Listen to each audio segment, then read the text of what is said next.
Okay, question number 7. The diagram shows a trapezium ABCD और AB 7 centimetre है, DC और 10 centimetre. Area of ABCD. Find the perpendicular height of the trapezium is h. Find the value of h. आसान है, आपको सिर्फ ये पता होना चाहिए कि ट्रेपेजियम के एरिया का फॉर्मूला क्या होता है, क्योंकि हमें यहाँ पर अगर आप गौर से देखें हमें कैसे पता चलेगा एरिया.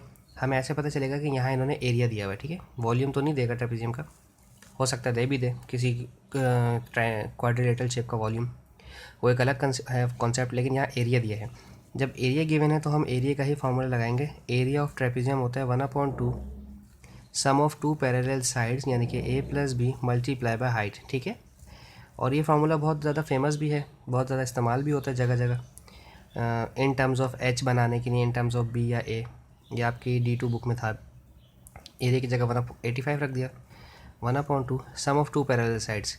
टू पैरेलल साइड्स हमें कैसे पता चलेंगे, देखें यहाँ जो ये एरोज़ बने हुए हैं ना, ये पैरेलल साइड्स के लिए इस्तेमाल होते हैं, ठीक है. ये दो पैरेलल साइड हैं, एक 7 और एक 10, 7 + 10, ठीक है. और हाइट आपको परपेंडिकुलर डिस्टेंस को मालूम करना है, ठीक है. तो 2 डिवाइड कर रहा है, मल्टीप्लाई करेगा 85 से. 2 5 = 10 और 2 8 = 16 + 1 17, ठीक है. और 7 और 10 हो जाएगा 17h. 17 मल्टीप्लाई कर रहा है, वहाँ जाकर 170 से डिवाइड करवाएगा. 170/17 = h.